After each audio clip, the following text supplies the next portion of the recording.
안녕하세요. 딸기네 소리책 딸기입니다. 오늘 엄마가 읽어 주실 책은 출판사 껴안음에서 보내주신 수가 없는 사랑입니다. 작가 강하라 심채윤.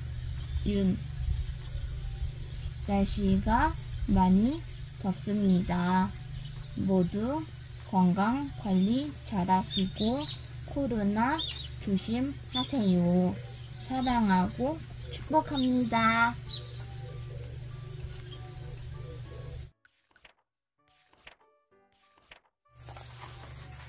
안녕하세요. 소리책입니다. 오늘 소개할 책은 수다 같은 책입니다. 제가 여기서 말한 수다라는 표현은 시끄러운 수다가 아닌 잔잔한 도란도란의 이야기 같은 의미입니다. 이 책을 읽고, 아니, 읽으며 마주 앉은 상대를 생각해 봤습니다. 여러분의 수다의 상대는 누구인가요? 또 그 장소는 어떤 분위기에, 어떤 컨셉의 장소인가요? 앞에 계신 분이 여자든 남자든 친구든 선배든 편안한 시간이 되었으면 좋겠습니다.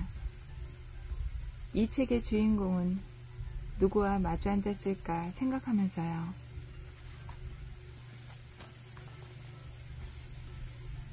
원래 그렇게 조금만 먹어요? 아, 네. 여자는 말을 얼버무리며 웃었다. 예쁘게 보이고 싶어서 밥을 얌전히 먹으려다가 몇 입 못 먹는 사람들을 자주 봤다.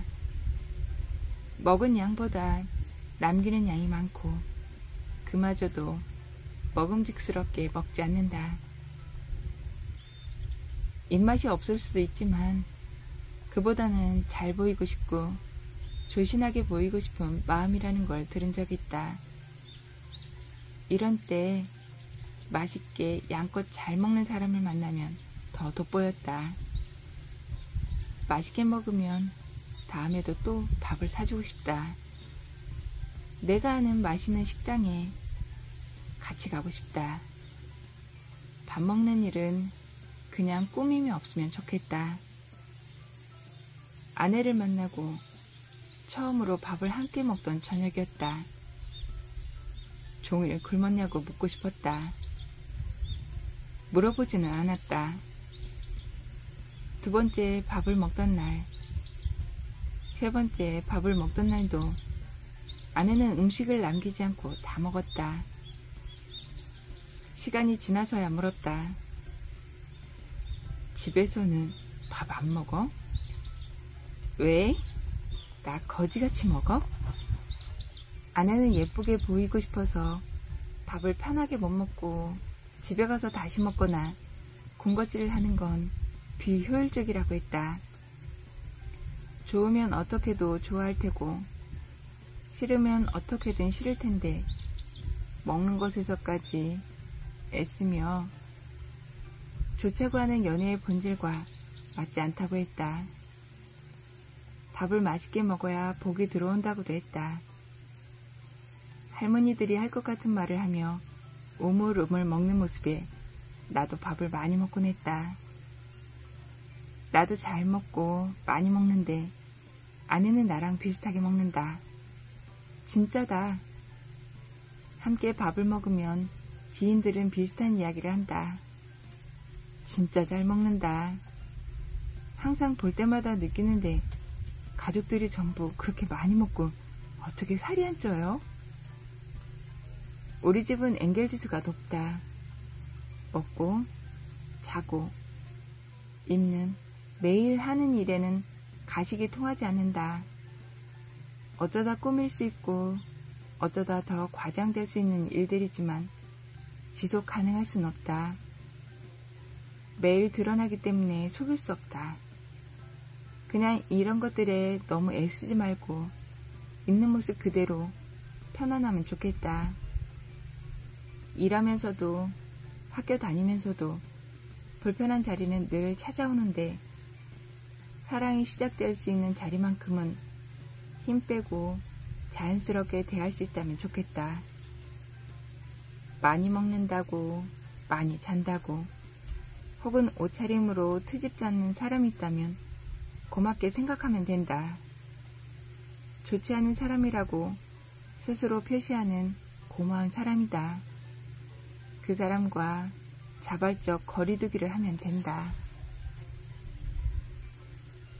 차 좋아하세요? 어떤 차 타세요? 차 가지고 오셨어요? 조그만 차 타고 다녀요. 처음 만난 데이트 상대들이 차, 집, 직업을 묻는 경우는 생각보다 잦았다. 어떤 일을 하는지는 궁금할 것도 같다.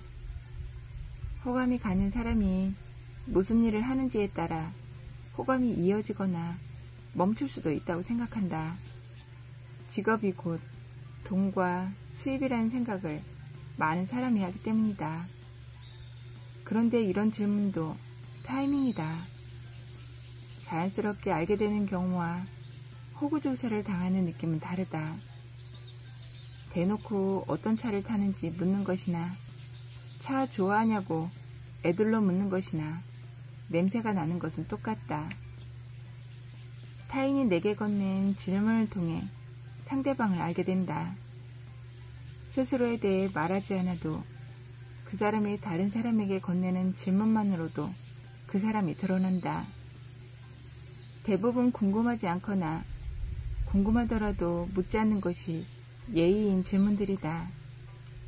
하지만 상대를 빨리 파악하고 내 잣대에 맞는지 알고 싶은 욕구의 타이밍의 조화로움은 생각하지 못한다.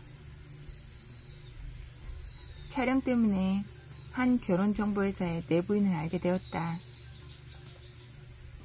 자산과 직업, 학력이나 집안 등의 정보를 기준으로 비슷한 수준에서 만남을 주선한다고 했다. 그런데 이런 기준들이 비슷하지 않더라도 만남이 이루어지는 경우도 많다고 했다. 남자는 외모가 좋지 않더라도 돈이 많으면 높은 등급으로 구분된다고 했고, 여자는 평범하더라도 외모가 특별하게 돋보인다면 높은 등급의 남자와 만남 주선이 된다고 했다. 평등한 매칭인지는 모르겠다. 이렇게 만나면 행복한 커플이 되는지는 나도 잘 모른다. 내부인의 말로는 만족도가 높다고 했다. 자신이 생각하는 외적 기준과 가치에 적합한 사람을 만나면 그 이유 때문에 사랑을 하게 된다. 그러나 기준 가치가 바뀐다면 더 이상 옆에 있는 사람이 눈에 들어오지 않을 것이다. 몇 가지의 기준으로 등급이 만들어지고 분류되어 연애와 결혼을 전제로 사람을 만난다면 서로를 바라보는 인식의 창은 어떤 모습일까? 어떤 형태로든 사랑에는 조건이 존속할 수밖에 없다. 내부인에게 평가를 당한 결과 나는 1등 신랑감 기준에 한참 미치였다. 프리랜서 PD는 혹독한 직업이었다. 이후부터 누가 어떤 일을 하느냐고 물으면 3D 일을 한다고 말한다. 사람들은 서로를 평가하고 분류한다. 돈이 많아서 사랑을 더 잘할 수 있는 것은 아니다. 사랑은 감정의 행위이기 때문이다. 물질적 행위로 감정을 둔갑시키는 것에는 만족이 없다. 사랑은 만족할 수 있는 감정이지만 물질로 대체하는 감정은 끝이 없을 것이다. 돈에 대한 허상을 쫓다 보면 사람으로서 느낄 수 있는 많은 것들을 놓치게 된다. 욕심은 더한 욕심을 낳고 비교하는 마음도 낳는다. 좋아하고 아끼는 감정은 저마다 다른 빛을 가졌다. 저울질을 할 수도 없고 비교하거나 측량할 수도 없는 그 무엇이다. 그런데 숫자로 매겨지는 돈을 통해 사랑도 측량할 수 있다고 느낄 때 인간은 사랑의 감정을 비교하게 된다. 사랑이 셀 수 있는 숫자로 둔갑하기 때문이다. 결혼정보회사에서 여자에게 높은 등급을 주는 외모는 누가 어떻게 정하는 것일까? 어떤 기준으로 외모를 등급화할 수 있을까? 예쁜 사람은 많다. 보통 미인이라고 한다. 미인의 의미를 더듬어 보았다. 예쁜 사람에게서 나아가 그 이상의 선함이 있는 아름다운 사람을 예쁘다고만 하기에는 부족하다. 얼굴과 몸이 예쁘다고 해서 미인이라 하기에도 부족함이 느껴진다. 아름답기 위해서는 말과 태도에서 묻어나는 그 무엇이 더해져야 할 것 같다. 단지 외모로만 사람을 평가하는, 특히 여자를 평가하는 시대의 착오를 생각해본다. 지난 날들의 만남에도 외모가 멋진 사람들은 많았다. 그 외모 때문에 만남을 이어왔던 적도 있다. 그 인연들을 마주하며 눈을 맞추고 서로의 생각을 꺼내고 그 사람이 가진 색들을 바라보면서 외모만으로는 마음을 지속할 수 없음을 알게 되었다. 돈의 적고 많음보다 돈을 어떻게 쓰고 돈에 대해 어떤 가치를 가졌는지가 더 보였다. 직업의 사회적 잣대보다 자신이 하는 일에 대해 얼만큼의 열정과 자부심이 있는지가 더 보였다. 부모의 배경이나 재력보다 가족 간의 사랑과 배려가 궁금했다. 어떤 학교를 다녔는지가 아니라 어떤 걸 배웠고 무엇을 배우기를 좋아하는지가 궁금했다. 당시에는 잘 맞지 않는다는 느낌, 왜인지 선뜻 마음이 가지 않는다는 느낌으로밖에 표현할 수 없었던 그 감정들은 단 한 가지로 말하기 어려운 무언가에 있었다. 무엇이 내 마음을 움직일까? 상대의 어떤 모습이 내게 그 사람을 더 알고 싶고 사랑하고 싶은 감정으로 이끄는 걸까? 존경이라는 개념을 떠올리게 하는 사람, 내가 생각했던 것들을 넘어선 어떤 존경심, 나이에 많고 적음에 관계없이 느껴지는 그 존경이야말로 조금 더 깊이 있는 관계로 이어갈 수 있는 바탕이 되었다. 솔직함에 더해진 편안함은 그 사람이 가진 탄탄한 자신감이다. 진정성은 스스로의 내적 훈련을 통해 일궈진 한 인간의 여유가 깃든 태도일 것이다. 겸손하기 때문에 많은 것이 쏟아져 나오지 않고 시간을 통과하며 알아갈수록 그 사람의 새로운 매력들을 만나게 된다. 말이 적어도 생각이 정제되어 나온다고 느껴지는 사람이 있다. 반전이 돋보이는 사람이 있고 예측할 수 있지만 기대 이상의 매력들로 빛나는 사람도 있다. 겸손한 사람은 만남을 거듭할수록 그 사람으로부터 다양한 색의 매력을 보게 되고 배움에 이어 존경심에 이르게 된다. 얼굴에 드러나는 모습은 그 사람의 인생을 대변한다. 밝은 에너지를 가졌으면서 욕심이 묻어있지 않은 사람에게 끌린다. 작은 것에 감사할 수 있는 마음이 쌓인 사람은 얼굴에 빛이 난다. 길 가다 한 번 더 쳐다볼 만큼 돋보이는 외모를 가지지 않더라도 내 기준에는 이런 사람이 미인이다. 여자, 남자에 관계없이 이런 사람이 아름다운 사람이었다. 자신의 일을 사랑하며 그 안에서 자부심이 보이면 멋지게 보였다. 이름난 회사가 아니라도 아르바이트를 하더라도 그 일을 즐거워하고 누가 어떻게 생각하든 그 자리에서 스스로를 존중하고 인정하는 사람은 애착과 책임을 다룰 줄 아는 사람으로 보였다. 좋은 사람을 만나려면 나도 좋은 사람이어야만 했다. 샴페인 같은 만남보다 다시 혼자의 삶을 즐기는 것이 좋았을 때 그쯤이다. 인생의 연인을 만난 한 계절의 밤이 지나가고 있었다. 커피를 마시며 대화를 나눈다. 서로가 가진 다른 세상을 이해할 수 있었다. 이해에서 끝나지 않고 이 사람으로부터 배울 수 있었다. 이 사람이라면 시간을 더 오래 나누고 싶다는 생각이 들었다.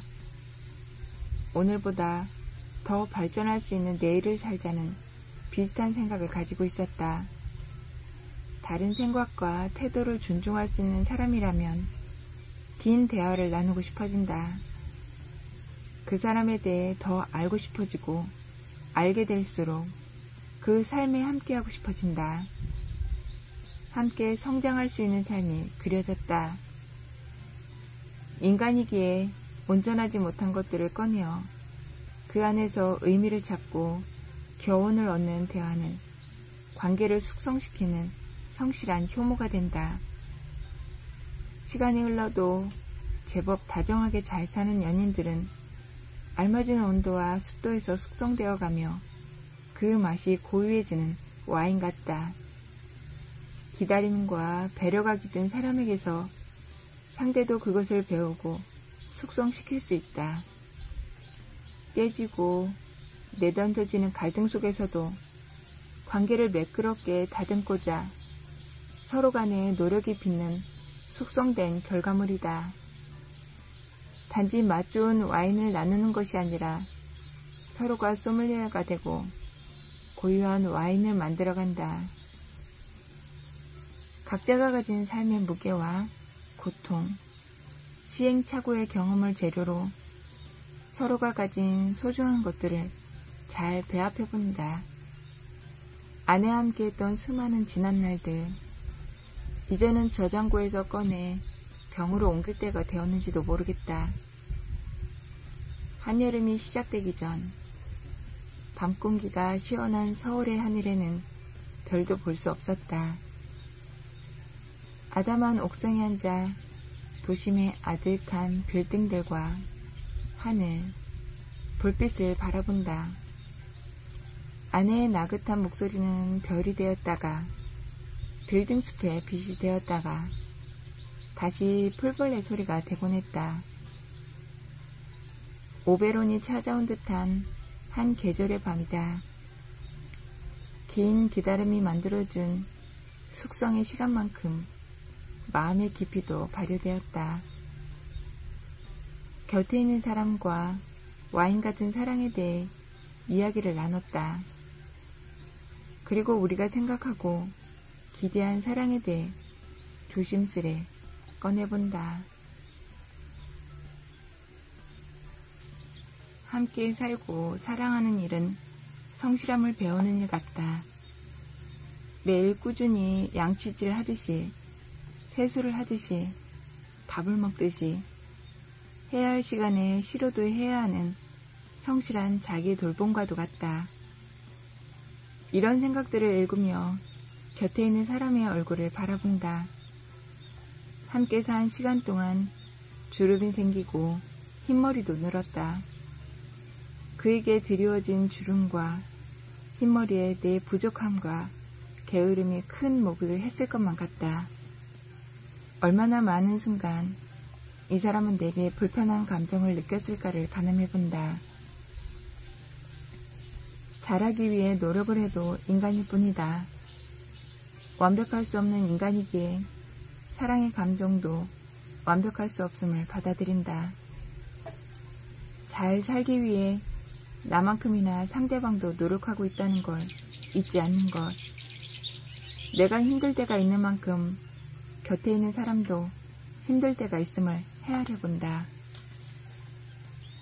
사랑하는 사람에게 표현하는 감사한 마음은 나의 부족함을 잊지 않을 때부터 자라기 시작한다.